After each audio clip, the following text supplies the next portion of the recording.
Facebook's doing a thing. YouTube's... Did we forget Instagram? No. Instagram's a steaming pile right now. Well, so they closed off the way we were doing it before. So, all right. Has it actually worked? We are... Yes. Well, unless you're in there. Oh, we should probably get up. Hold on, guys. Let's see this in a second.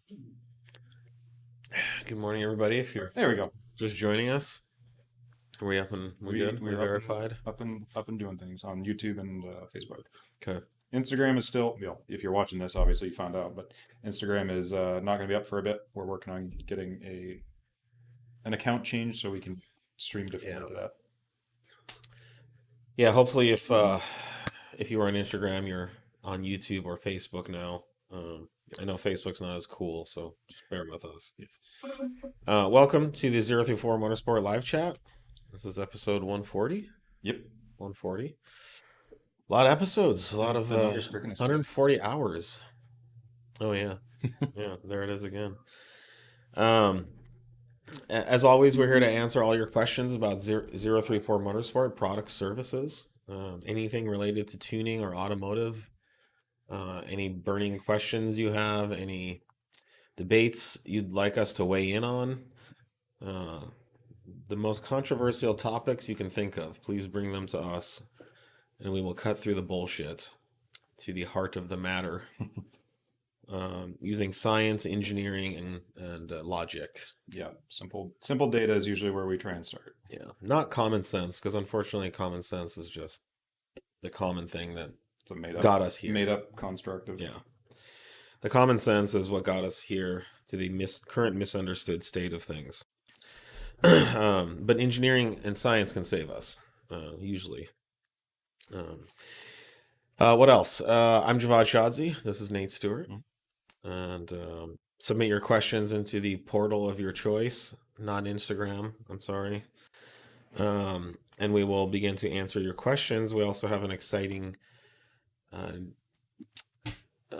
Gen 4 S3 Golf R tuning release today. Oh, we do? We do. Did you hear about this? Huh. What's up? Grab the turbo, just did the little... Sure, yeah. There's always room for turbos. We'll have to consult the marketing department for that. We have nothing. Yeah, let's see what marketing says. I apologize, I'm a little stuffy. I'm coming off a cold. You should be okay, everyone out there. I don't have COVID. There's no hope for me. By the way, can I talk about COVID for a second?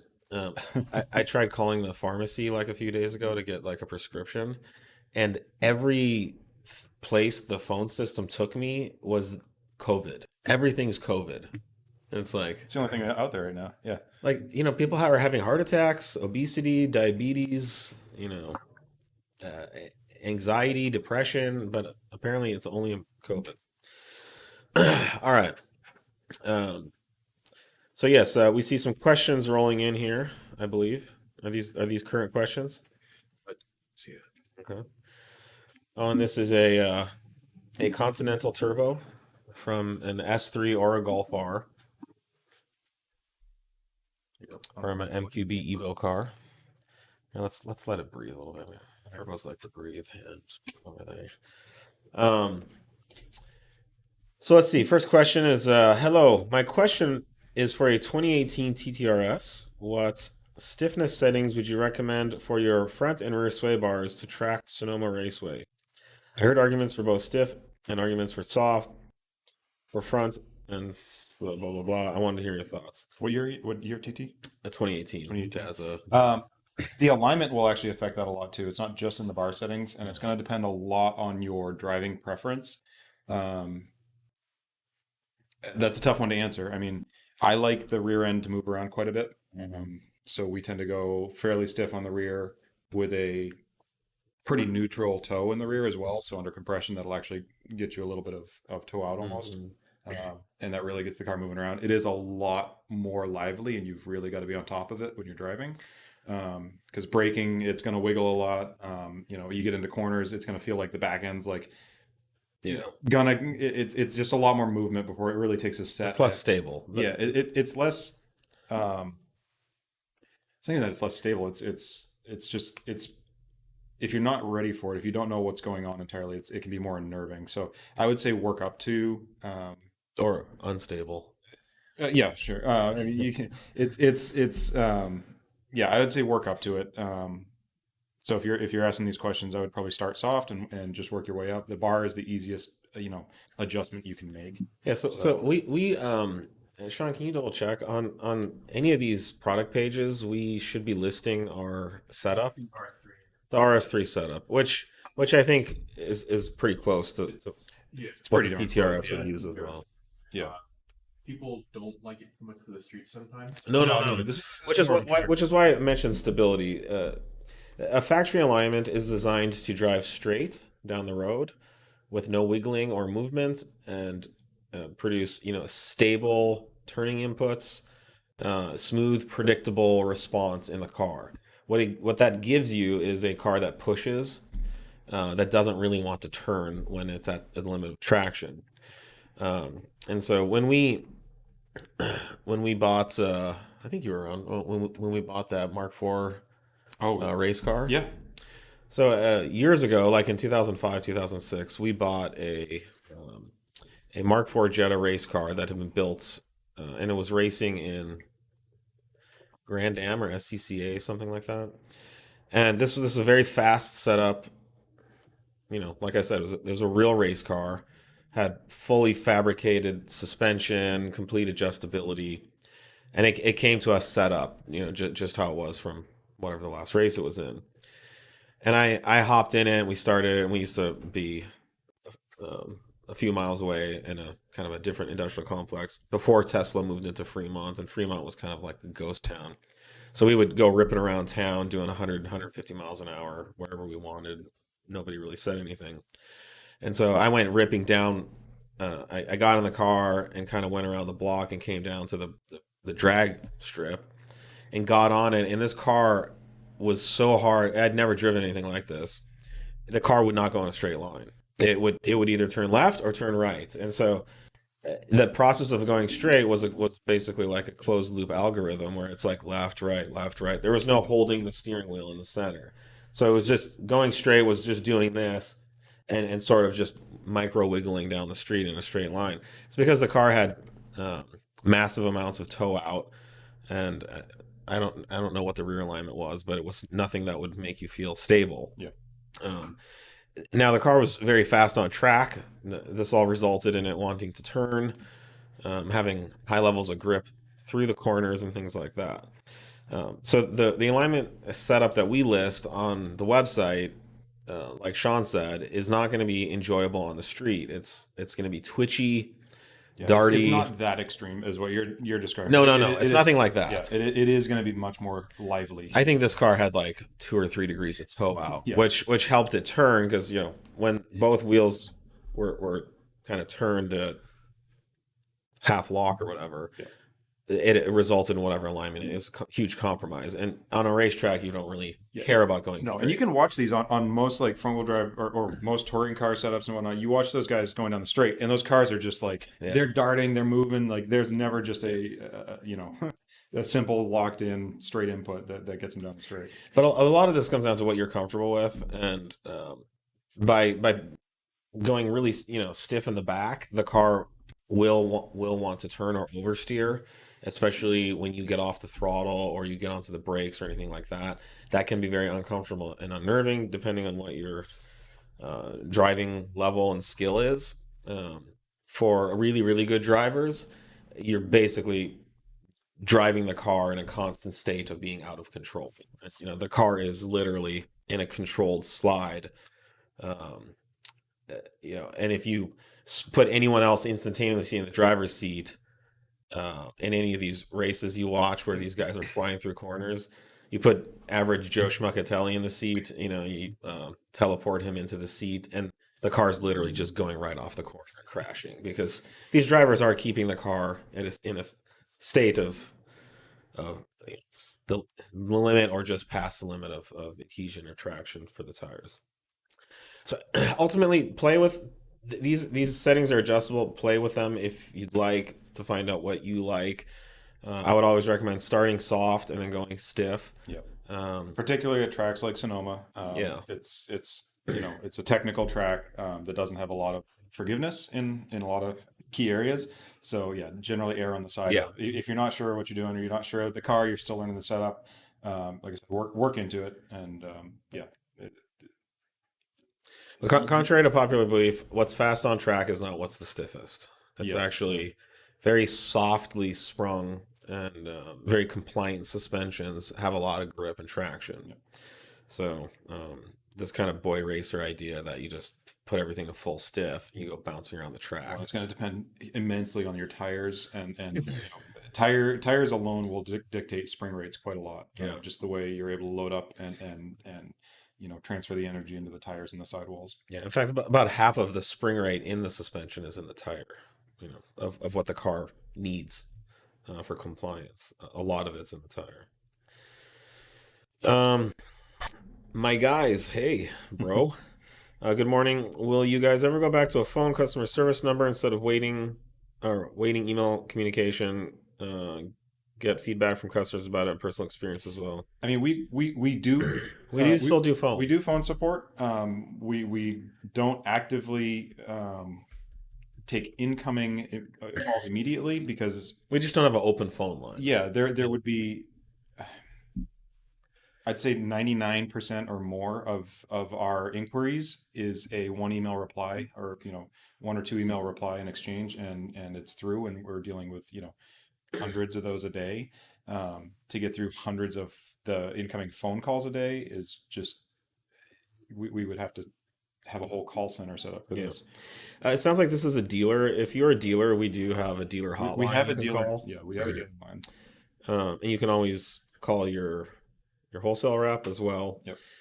But for now, we're not going to go back to just having an open ringing phone line for customer facing and retail, just because, like Nate said, we can so much more efficiently deal with customer service questions and concerns via email, and we can move to phone whenever we need to if it's needed. But all of our customer service metrics have improved since we've done this. Yeah. And I think there is kind of this idea that you can't get helped unless you can pick up the phone and call, and that's just not true. We can help you even better and faster. You might have to wait a day for an email here and there, but when it's urgent, we have different levels of priority, and we can make sure that you get your help in a timely manner. Yeah, and I think our email, our you'll get an automatic response, of course, as soon as you send it to us, and I think that's going to be on the we're going to beat that expectation typically on its response time. I think it says yes. 1 to 3 days. We're under a day almost always. Yeah, definitely under a day. And I mean, most of the stuff that's coming in for tech support is obviously a technical nature, has to go to the right person to answer that question here in the company. So when it comes in as an email ticket, that can be created and directed directly to who can help. Yeah, and tracked. That can't happen in a phone call. You can't just stop half the company, be like, hey guys, this guy on the phone here has got a question about this one thing. Stop whatever engineering efforts you're doing, or we've got a bunch of people working from home or remotely. So yeah, that's it. Email has definitely been a much faster and more correct or more functional support method. We get this oil question every week. I know, we keep meaning to post that. Yeah. Should we just put a sign up behind us? Yes. Someone's asking about what oil do we recommend for TTE810 in the S4. Spiritly driven with occasional track days and drag strip days. I don't know, what are we recommending now? I think 540 if you're going to be on track a bunch is pretty common. 540 for higher load use. Yep. That should be factory 020 on some and 030 on others. Plenty of people have run that. I don't think I've heard of an oiling issue on these yet. No. But we do run just a little heavier oil on if you're going to be at the track a bunch with the car. Yep. Hi, I live in Europe and I have a question about fuel. Which file do I need? I currently run the stage 2 plus 91 file. I saw online that 93 is our RON at 98, but is that the same? Yeah, so we list all of ours in an AKI based on the AKI index. Which you can you can look at that and kind of convert. It really depends on your country and what your specific region is using to basically dictate your RON or RMON or your anti-knock rating of your fuel. So yeah, it's tough. We can't just pick a number and have it work for everybody. I will say generally, yeah, 91 octane or 91 AKI is going to be about 95 RON there. Our 93 AKI is going to be about 98 RON there. So yeah, that's pretty typical, but it still varies region by region. Do they use Mon in Jamaica? Seemed like that would be appropriate. Our Mon or two. Mon. Yeah, Mon. Yeah, Mon. Do I need the high pressure fuel pump upgrade to run stage 1 E40 on the B8 S4? Yes. Yeah. All E40 files we recommend. Anything with E just is going to need a lot of fuel system. I mean, there's probably situations if you've got a really healthy setup, you can get away with it, but it's going to be right at the limit. We recommend it. The files are all expecting to have that high pressure pump in them. Need my son to drive my B8 S4, currently stage 2 dual pulley. If I flash back to stock, will there be any issues? No, you shouldn't. It depends on your pulley ratio. It can get a little spicy if you're running a really big pulley. Then you might get a MAF correlation just because it's making a bunch more boost than it's expecting. But I don't know that I've seen that in quite some time. So usually they're just fine going back to stock. What would happen if it wasn't? Would it go into limp mode? Or? Those just pop a light and that's it. Yeah, they run just fine. So if you do it, just gently kind of get into it, and if you see a check engine light, you can go flash back to stock and smash on it. It's gonna try and run like stock.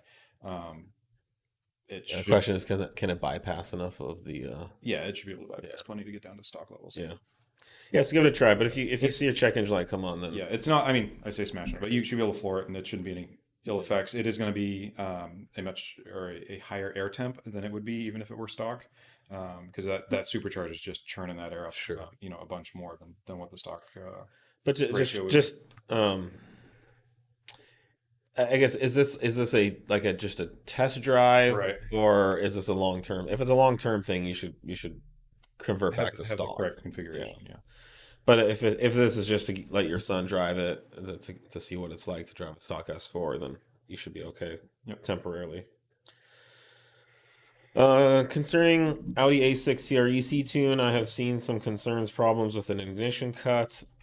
It seems there's a problem where it flatlines when shifting into third. Is there a fix on the way? You had the same issue. We do. So I think I know what they're talking about here. And yes, we have seen this on a couple of cars. It is something we're working on to isolate 100%. And it is, I think it's only on like AMAX shifting into like a gear or two, if I'm remembering the situation correctly. So we are working on that. Will your big brake kit for the B8 S4 be a good option for the street, or will you only see benefits on track? No, it would be a good option on the street as far as like a perfectly functional street brake kit. It will provide shorter stopping distances, but in general, the requirements for braking on the street are pretty low compared to on track, which is why you see so many factory vehicles getting away with such wimpy brake systems. The B8 S4 in particular is very under-braked for the track, but generally fine on the street. Well, I mean, just put this in perspective. The C4 S4 came with an 11-inch brake rotor in the front on a 4,500-pound sedan. Nowadays, cars like that are coming with like 14 or 15-inch rotors stock. But even those cars won't hold up on track more than a few laps. So, making a brake kit do well on street doesn't take much. And so safe to say this brake kit would probably be overkill, but it is going to be a bigger rotor and a lot more braking force. So the ability to slow the car more quickly will definitely be there on the street. But again, I mean, and there's plenty of people that upgrade their brakes for the street. I'm not saying not to. I'm just saying it is a requirement on track. If you want to really drive the car as fast as it can go, you do need a bigger brake kit. But on the street, the benefit's not quite as much, but it will result in shorter stopping distances. There's other situations too. If you're coming down a mountain road and you're on the brakes, the stock brakes could potentially overheat and fade. And a big brake kit will have that much higher of a limit. It's improved cooling and it's Yeah. equal cooling left to right, which is not something you generally get on some of these factory cars. How's development on the mobile tuning app going? Not asking for an ETA. Oh, very wise. Yeah, sure. I mean, you can see it's not just a screenshot. Yeah, you're not gonna be able to see much there, but it's connecting to servers. It's doing real things. Yeah, this is not a GIF. This is a real app. Yep. I don't know if things are happening. Other companies have actually shown an actual. Currently, this app, this one in particular, is going to connect to our simulation cable, just because I don't have it plugged in right now. So, I mean, it's one of our things we use for development. But I mean, all of the files are there. This is just like I was flashing a B8 S4. So I mean, it's it's coming along. We have it. I'm sorry, you're not going to be able to see a lot. It's a lot of reflection, but things are happening. We have working versions that are flashing. I was flashing many things Friday. What's that? Cars. Yes. Vehicle controllers were being flashed. And yeah, it was being done wirelessly. So I mean, it's by no means are we releasing this next week, but we're making a lot of good progress on it and working out how hardened does it need to be? How much fault tolerance are we able to get in there? Wireless and flashing in general introduces a much more end user considerations we have to make, because you can just walk away from your car with your phone you get a phone call. My wife called me while I was flashing a car. That was good. I was like, thank you for calling. We're testing things now. Flash continued to fine. So no, it's a lot of stuff like that to make sure the system is as foolproof, hardened, and ready to go for you as possible. I think what everyone wants to know is, will it connect to Snapchat? I'll get that into our, when you know how like in Venmo, like when you like pay your dumb friend for like dumb things and you make dumb comments about it and everyone can read it. Like, can we like flush to 91 because I'm basic, and it says that and it Snapchats it. Oh shoot, IE's hearing all this. They're gonna copy us. Oh shoot, I shouldn't have said anything. We'll set up a meeting afterwards to add some of these features. It's coming along really well. No, that's good. It's progress is being made.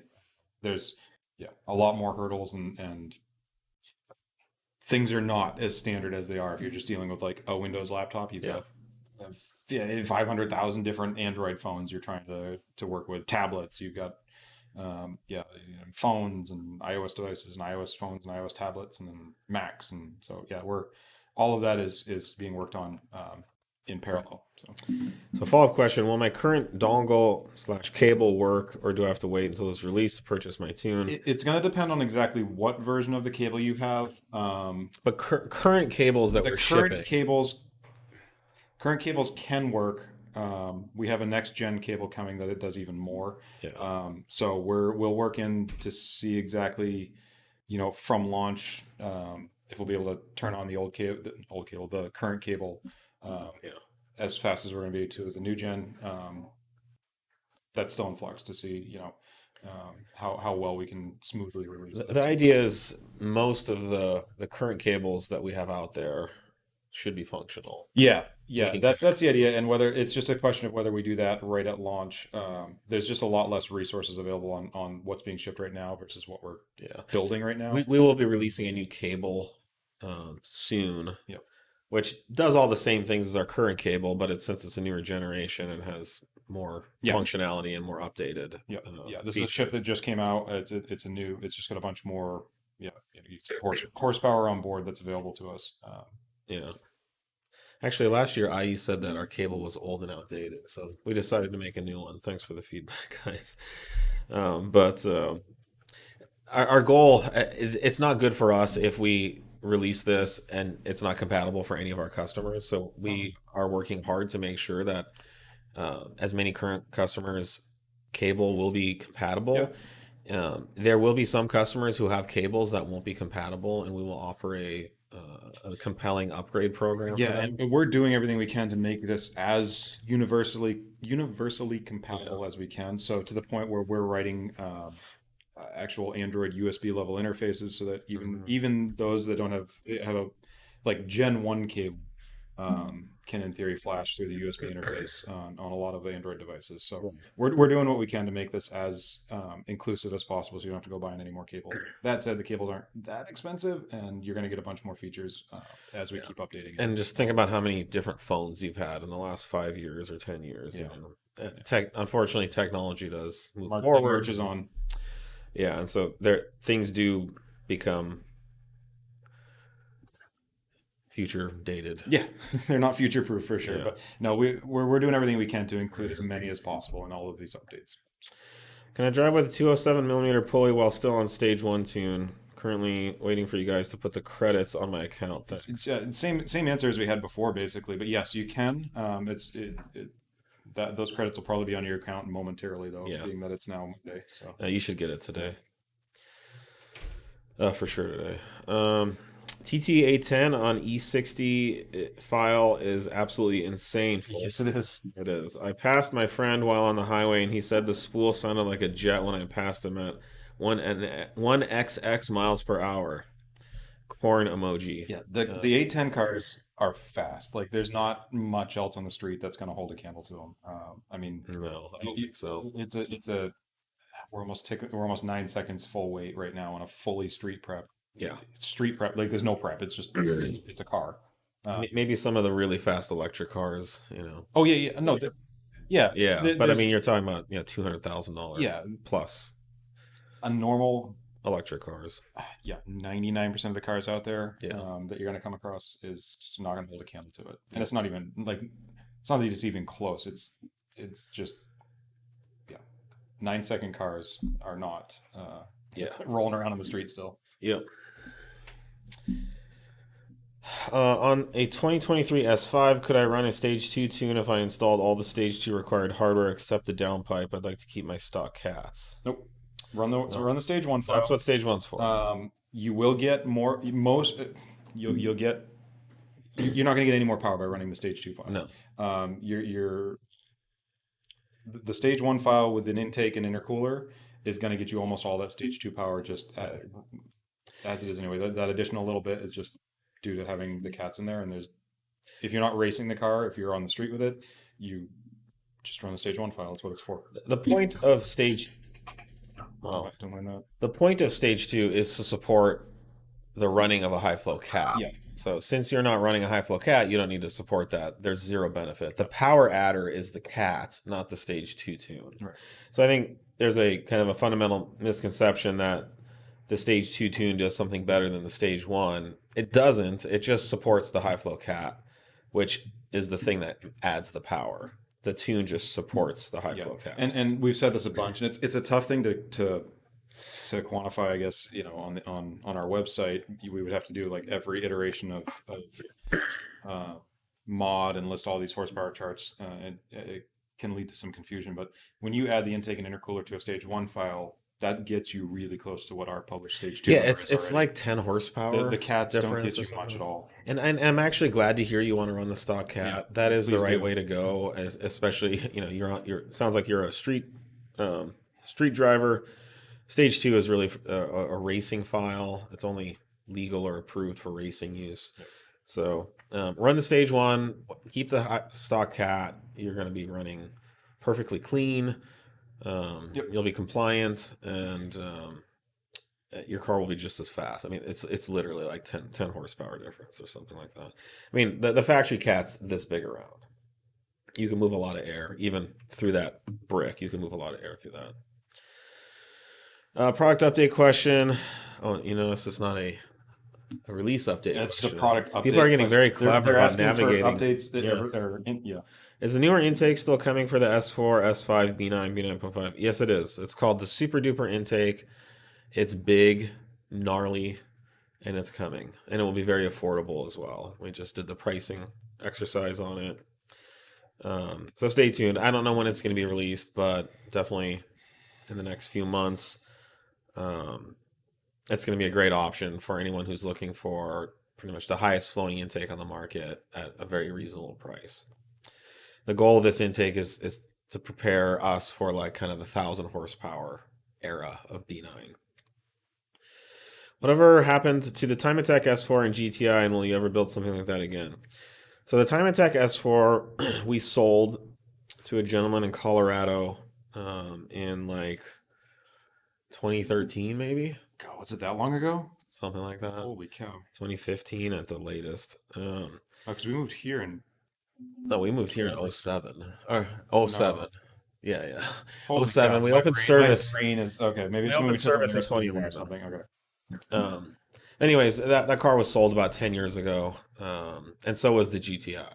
Both cars we built, and we did a lot of fun stuff. It's all online. If you go on YouTube, you can see videos of all these cars. We did really nice build videos for both cars, and then we kind of sold the cars when they were at their kind of peak level of development, and I don't know what's ever happened. I think my impression was the guy that bought the Time Attack car was kind of like gonna save it as a museum piece because he was like enamored by the car. Yeah. And he had followed it all along, so it was very iconic to him. Yeah, I haven't heard any. My impression he was storing it. I haven't heard anything about that car since. I don't know if it'll ever be a collector's item or anything, but maybe someday we'll be like $1 billion corporation and we'll open a museum and he can sell it back to us. The GTI, however, was also purchased by someone in Nebraska, and he converted it to a street legal car. That thing's been getting around. Yeah, And- it's been to and- SEMA a couple times. In since. Nebraska, you don't need any emissions, whatever. So he registered on the car and he was driving it around with 750, 800 horsepower street tune on it. Yeah, if I remember, he did like a half-mile event with it. He did a bunch of half-mile events, and he went like 170 miles an hour or something in that thing, which is just a rear-wheel drive. I mean, it's not a bastion of stability. Let's put it that way. It's a mid-engine Golf going 170. Yeah, no. mid-engine Golf with like 315s. Suspension geometry. It's a Porsche, like Oh, it suspension. goes fast and it like, handles great. It was great. Yeah, but it's just Yeah. it's. But I think I ran some mid-11s in that car, and it was a handful. It was a But handful. that's just also very traction limited. Yeah. But I mean, it was like, remember at the GP, the fastest time, I literally banged fourth, and the car stepped out as I went over the traps at 130 something. So what did we have on that? 42 RS, or was that the 45? That was with the 40. 40? No, on the drag. that was the 42 RS. 42 RS on the drag. And then the dyno, we had the 45. Yeah. Big turbo numbers. Let's see.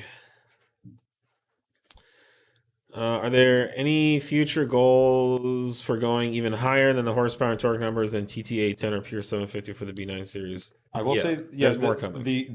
That's going to be to go really any higher. It's going to need a built motor, torque wise. So yeah, you're probably not going to see a bunch more torque out of this platform until you're getting into built motor territory.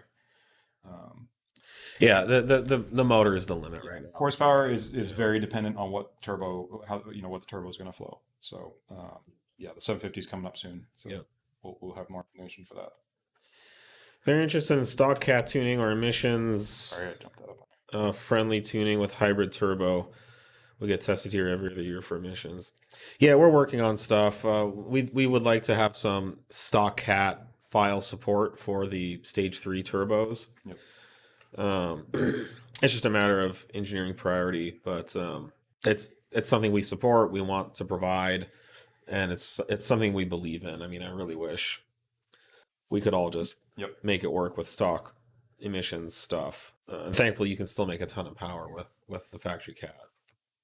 So we will be working on supporting that, yes. For the time being, you have stage 1 plus, which is face melting stock cat really territory, quick, and it's very fast. Should we discuss the new S3 release?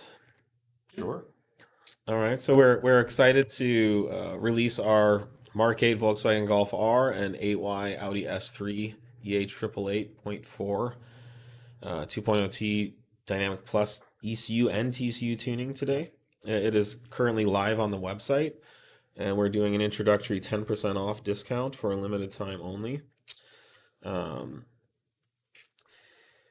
We are offering a stage 1 currently. We will release stage 2 at a future date. Hot on the heels.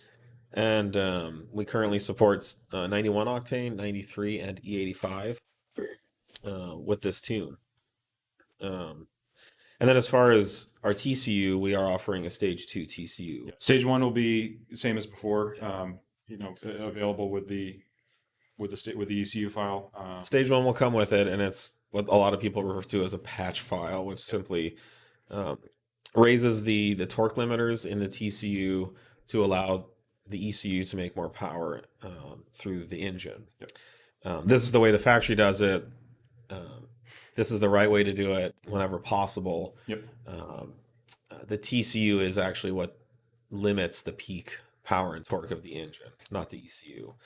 Although the ECU will help the engine produce that power by controlling it as such, as permitted by the TCU. TCU is very bossy. Yeah. It will nanny the horsepower down quite aggressively. So for these are our advertised power numbers. These continue to be controversial. I know a lot of the market out there really puts a lot of weight into these advertised numbers. At the end of the day, we do the engineering and we push these tunes to produce the most power safely, reliably, with excellent drivability and good overall performance. It's really not that hard to make the most power. That basically just involves maxing out the turbo and then adjusting fuel and timing. At that point. Yeah, and it's going to depend on what the motor can flow, what the rods can handle. But Yeah. that top line is going to be the same essentially. It's pretty easy if you're doing it right. Yeah, and as such, you see a lot of what seem to be different advertised numbers between all the different tuners. But recently, BMP, if you look on his YouTube channel, he's tested all the GTI files that are out there, including Unitronic, US, and APR. And at the end of the day, he's basically measuring very similar horsepower and torque levels between all three options. We're not here to say that our tune made the most power and that's why you should buy it. All three tuning companies are good at calibrating and had no trouble maxing out the flow of the stock turbo. So then what are you left with? Well, you're left with everything else, which is literally when you're driving, the majority of what you feel is not peak power. It's throttle response, the throttle mapping, the drivability, the economy, or are you able to match or exceed the factory fuel economy under light load driving? And then there's the safety factor. One of our we just heard about one of our competitors had a Gen 4 GTI, motor blow up recently on that tune. Are they pushing it too far? Are they pushing it too hard? That's the problem you get into.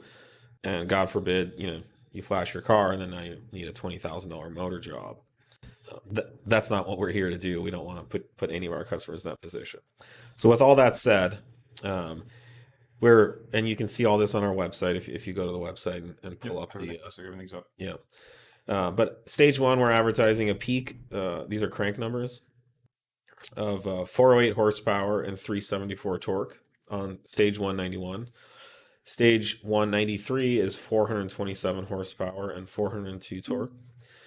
And stage 1 E85 is 449 horsepower and 418 torque. Yeah, and that's based off of our stock measurement as measured, the car on the same dyno with a stock output of 316 horsepower and 293 torque. So basically spot on with what the factory is rated at these at. Yeah, so we did not take the motor out of the car and put on the engine dyno. These are estimated crank numbers. Right. So are everybody else. Everyone else's. We just APR, Unitronic, if IE put, these are all estimated crank numbers. And then we also publish the wheel horsepower numbers, which everyone except Unitronic does for some reason. I don't know why Unitronic doesn't publish wheel horsepower numbers. And our numbers are comparable. I think the only other option on the market right now for S3 is Unitronic, and our numbers are comparable. And in some cases we're higher, in some cases they're a little bit higher. something, we do want to point out, and this is not the first time we've talked about this, is for some reason, Unitronic has inflated the stock dyno number by 20 horsepower. So it pushes all their numbers up. I'd honestly love to hear from Unitronic or IE or APR why you guys continue to inflate your stock numbers. We don't quite understand why that's needed here at 034. We don't do that. In one case, with our Mark 8 GTI tune, we calibrated the front wheel drive baseline off the all wheel drive baseline. And so our GTI tune, we did rate our stock number 20 horsepower higher. And that's why we did it for that reason. But in every other case, we haven't done it. So what I want customers to understand is, let's say you go to the store and you want to buy 1 pound of rice. So you go into the rice section and you see 1 bag of rice is $10 and it says it's 1.25 pounds. And this is the Unitronic Integrated Engineering APR bag. And then there's the 034 bag next to it, and it's 1 pound of rice for $10. And you think, oh, well, the 1.25, I can get 1.25 pounds of rice for $10. So I can get the same amount of, the same price, I can get 25% more rice. That just sounds like a great deal. Well, it turns out that the rice in the 1.25 pound, the packaging weighs 1/4 pound. And on the 034 side, the packaging's negligible. And you're actually getting 1 pound of rice. In both cases, you're getting 1 pound of rice. But you're on one side, the expectation is being set that you're getting 1.25 pounds, but it's actually disingenuous. So when tuning companies inflate the base number, it automatically pushes all the numbers up. So where does it end? At one point we were seeing 10, 15 horsepower. Now everyone seems to be settled on 20. APR recently released their Mark 8 tune. It's 30 horsepower inflated. I don't know. Yeah, and I'm not sure what's going on there because their wheel horsepower numbers are what the factory advertises at the crank. Yeah. So I mean, they're so their dyno's obviously reading really high. Yeah. And so they've pushed the stock number up 30 horsepower. Yeah. Then you look at when the independent dyno was done and all the numbers line up. Right. Again back when it meets the real world on the same car. So. BMP's wheel horsepower numbers line up with ours, and APRs are inflated. So at some point, I mean, where does this end? Where does the inflation wars end? APR is now doing 30. Who's going to do 40? When do we get to 50? Pretty soon, are we at 100? I mean, this is getting ridiculous. So I'm sorry if I'm hurting anyone's feelings right now, but we're here to do things honestly and accurately. And maybe this is a call out to some of our competitors, but I would ask what is going on with these inflated numbers. I'm happy to discuss it with you guys. If there's a good reason, I'll be happy to next week come on and clarify why it's being done. I don't understand why though, and we are tuning calibration experts here at 0342, and we're not sure why it's being done. Yeah. Other than from a marketing standpoint, it makes things look bigger. And to be honest, you guys are eating it up. The customers are eating it up. We never hear customers talking about constantly have to fight this battle.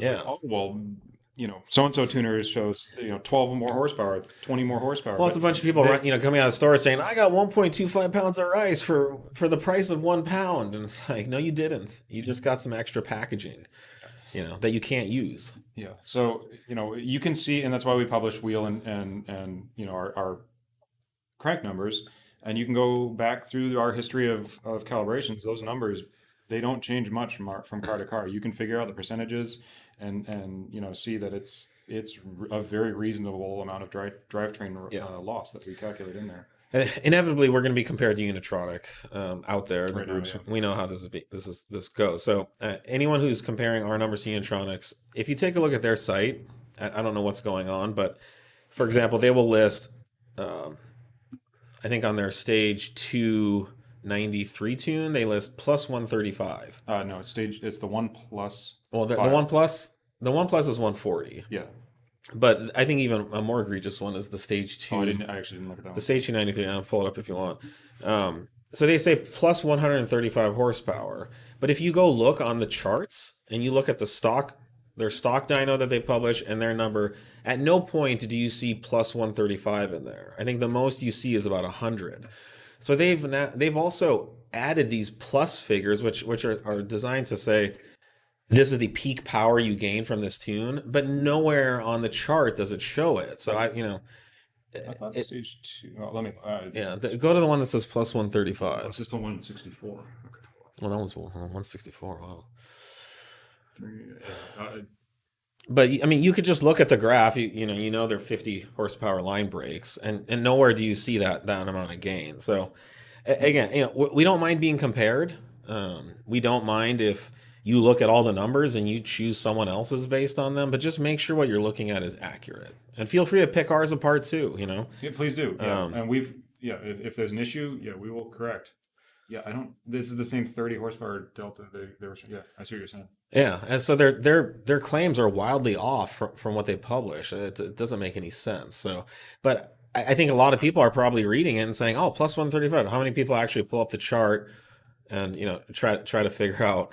And the chart's pretty vague. Well, and then again, back to this other common dyno denominator we've got with what Autry's been doing.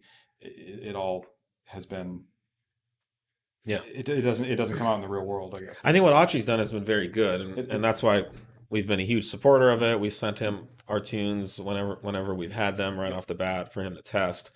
And what he's showing is that all these tunes are about the same peak power, and he's dynoing on different days with different temp and humidity. So there's going to be, when you're nitpicking at that level, there's going to be built-in variation. I think with the amount of variation, environmental variation that he's experienced, we can pretty safely say that all these tunes make about the same peak power.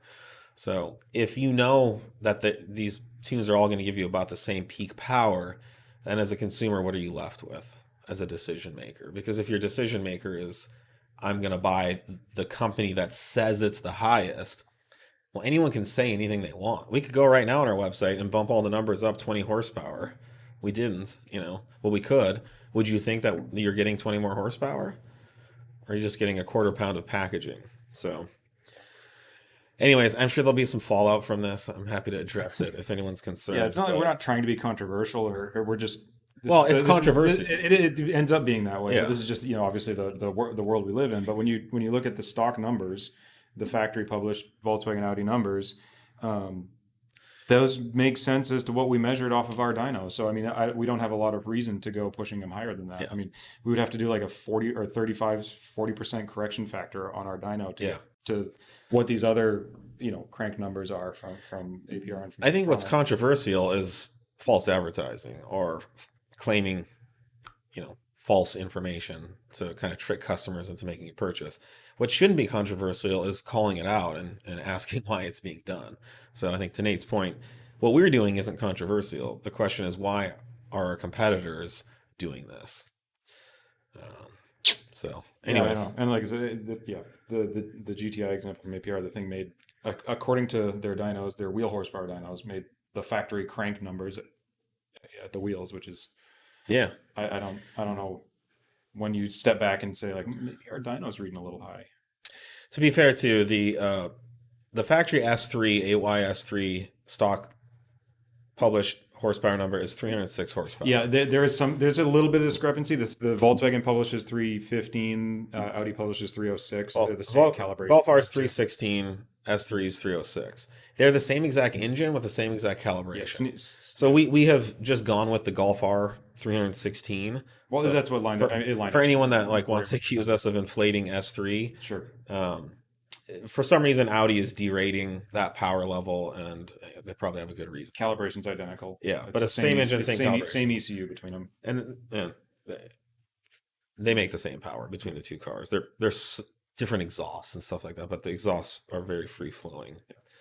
So, anyways, all right. Well, let's let that bombshell explode. Go from there. I just got a 10-minute warning.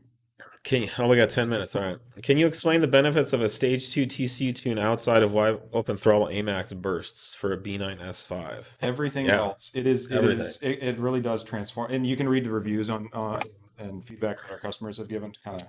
I think we have several good reviews on our website at least. it really firms up the shifting feel. It's a much sportier, much more engaging just transmission to drive. The shift points are, matched much better to a human driving the car versus just targeting the lowest RPM all the time and upshifting as soon as possible. So yeah, it does transform the car quite a bit. And I mean, if you're really questioning it, we have a 30-day return for any of our tuning. Yeah. I don't think you'd be going back. No, you'll love it. It's- The feedback from TCUs specifically is that it transforms the car. It's as much of a change as going to stage one for That's what we hear a lot. People say that it's at least as much. because it's just all of a sudden it's a much more like visceral, but it's just a much more engaging driving sensation with a properly mapped sporty transmission calibration in there. Yeah, and we have revised this particular TCU tune. We're always, if we're finding new extensively. stuff, we're tweaking stuff to make it even better than that. But as it is now, it's Yeah, early on there was some a constructive solid criticisms that we addressed and fixed, and now the file is very yeah. just like That's down to driving preference, a lot of it, and what Mhm. what people like. But we're always turning the knobs. Are there any roadblocks you're experiencing with advanced launch control on the B9? I think there's an expectation out there that we will get ignition cut. Is this true, or is it just more so raising the stock launch? Neither of those is true. There's no issue. The ignition cut. So the B9 loads up. You need to load up that drivetrain to get off the line quickly with those. You can't sit there and just do this full ignition cut. Ignition cut means exactly 0 horsepower. So Yeah, because it's a turbo, not a supercharged. Right? well, in this case, yes, it's a turbo. So you've got to load up the drivetrain. You've got to sit there, keep the turbo spooling. And to do that, you need a lot of energy going through that turbo. As soon as you start fully cutting the ignition or fuel, that energy is reduced. So yes, I know everybody wants flames. That's what Nate's trying to say is the only reason to do ignition cut on the B9 is for the pops and bangs and the dramatic effect. I'm not saying there won't be any. It's going to be situationally dependent, and if we're at a position in that loading of to get the power we need, and we start getting to a threshold where we can disable cylinders here and there, we will look at getting that done in a ignition cut mode for you to keep it extra spicy. But it's going to be different than the B8, just because the B8 is completely different drivetrain, different power adder, has nothing to do with exhaust gas energy per se. And in those, you actually want to keep the exhaust gas and those temperatures down as much as possible. So, but we know people want the loud bangy noises. I know, and we know that. Completely. Yep, I get it. But if you're talking about actually launching the car, this is a turbo. You can do ignition cut on the supercharger motor, because what happens when you take your foot off the brake and you launch in that supercharged motor, instantaneously you have boost, because the supercharger is connected to the crankshaft, and the supercharger produces boost instantaneously as the crankshaft rotates. In a turbo, you don't have that. So if we did ignition cut, trying to launch a turbo motor with an ignition cut, it would have to be an extremely high RPM not to bog. So you'd be launching at like 5,000-6,000 RPM just to get it to get off the line. If you leave with no boost. But if you did ignition cut at 2,500 RPM, the motor's just going to bog because the turbo's not spooled up. So in a B9, it's really critical that you generate load, which means spooling up the turbo, which means the turbo is producing boost. And you can't do that if you're dropping ignition events. If you're dropping too many, there is a situation where we are able to drop some, and that will start getting a little spicy. So sound wise. So you'll see what we're able to do when it's at a point of release. But and we can also just do an ignition cut mode where it's just gonna shoot off firecrackers, but it's not for launching. No, that's a vanity or a vain. Yeah, that's a party trick. And listen, I get it. It's fucking cool. We 2 years ago at SEMA, we did that all the way out of SEMA, and it's the only thing anyone talked about was our S4.0T doing pops and bangs. Yeah, and lots of videos online. Other tuning companies were talking about it for weeks. So we get it. Everyone likes a good explosion. Good ruckus. Is there a way that I can have my C7 3.0T sound like an RS with just the tune? Will it pop all while stock? think they're talking about the RS crackle. I mean, we do have. Yeah, I'm not sure which sound you're referring to. It's not going to sound like a RS motor. Well, it sound like a 4.0 T, No. but they're probably talking about like the crackles. Crackle overrun? Yeah, Yeah. I mean, we have that for the if you're on a test pipe file for these cars. Yeah. But yeah, they're very different sounding powertrains. But the RS cars have it, and they have cats. It's cats that don't fall apart stock. Yeah. Yeah, 3-liter cats are Much more sensitive. rather tortured. Well, Yeah. they don't have a turbocharger between that Yeah. absorbs a lot of that Yeah. gas energy. JM recommended I go with a 179 lower instead of 190 for single pulley in Montreal, where we have very cool winter, fall, and spring. He mentioned something about a 2250 KPA limits. HPA limit. No, HPA limit. Any insight on this? That depends on what file you're running. I mean, that limit is in play. Or there are various boost levels that the ECU will target depending on what stage file you're running. I'm assuming you're talking about a stage 2 file for this one, or for the single pulley file. So yeah, the 179 is probably going to be that is going to be the matched pulley for the normal stage 2 setup. It's going to match what our upper pulley would do. Is the same as putting just a 179 on the bottom. So that is the match for it. There's a little bit of headroom there above that. 190 is probably going to be pushing it. So yeah, if you're in cold dense area, you're probably finding 179 to match that. And in general, we recommend always erring on the smaller side Yeah. when it comes to pulley ratio. Yeah. You know, it's just less stress on the super. it's less stress and everything. It's less heat in the system. Just less headaches overall. I always run just the smallest pulleys combos that we have basically for the given situation, because I track the car a lot. I do lots of other things in quarter mile runs. Some Italian guy, Nick Mercadente, says more B9 SQ5 conversation. Well, we need more questions, sir. So if you'd like to put in any B9 SQ5 questions, we have 3 minutes. Let's see. All right, real quick, let's get through we have 3 questions. For the 3.0 TFSI, when going high RPM with cams and rods, is there or will there be any oil pump or oil flow upgrades? We'll have to work on that when we get up into the really high RPM stuff. That's usually not a problem. We haven't had any problems right now. We're at like 76-ish 100 RPM on our dev motor. Yeah, I mean, I think once you're talking about like 9,500 RPM, that's when you could see issues with the stock oil pump cavitating or just not keeping up with the required flow. Yeah, all the pumps start having issues. The water pump, the oil pump, the but these aren't high rever motors. These are turbo motors. They're gonna rev to 8,000. Were we talking B8 or I think we're talking B8? Yeah. B8. Okay. So Well, even still, it's a limited flow. I mean, you see peak power, kind of maxing out at about 6,500 to 7,000. Sure, up there like 72, but it noses over pretty good. And even with a cam, that nose over point isn't lifted a ton. You'd have to get some really weird cams in there to push it up much higher. Yeah. No, I don't think that will be required not at a level that we would choose to support it. Yeah, because you're talking, when you really spin a motor like that, it's custom rods, pistons. It's not just cams. You can't just put cams in it and rev it to 9,500. Your pistons are gonna exit. Your rod bolts are gonna come apart, and you're gonna have just a bad time. A local tuner advised installing stiffer valve springs to the 3.0 TFSI supercharged engine. Is that true or just guessing? I mean, we recommend them on the cammed motors or the cam installations. One, because you're in there and it's minimal effort, but you are dealing with more lift and basically a steeper ramp on the cam, so the springs are working harder. Yep. But no, I don't think there's really a need for it with stock cams at this point. I guess I would ask them why they're recommending. Yeah, do they have any empirical data? What they hope to gain? Valve flow doesn't appear to be an issue on those. So, thoughts on running dual pulley with stock cats? I mean, it depends on your pulley ratio. I'm running dual pulley with stock cats because it's a street car. I mean, as always, it's all about the ratio.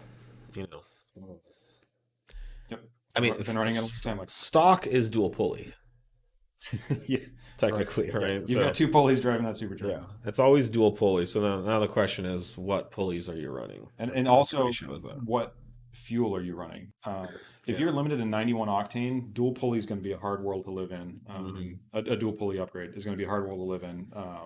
It's a lot more EGT, exhaust gas temperature, with very decreasing reward with that added air temps and just the knock that comes along with that you have to fight with the octane. So yeah, it's not a simple answer. There's a lot that goes into that decision. But if you can have E40, yeah, I mean, these things seem to hold up as best as, yeah, that's the best case. Would be an E40 setup on dual pulley with stock cats. Looks like we got woofed. So Yep. I think that ends us on a positive note. All right. Cheers. And I think we'll see you guys next week. All right. Thank you for listening. Yep. Thanks, guys.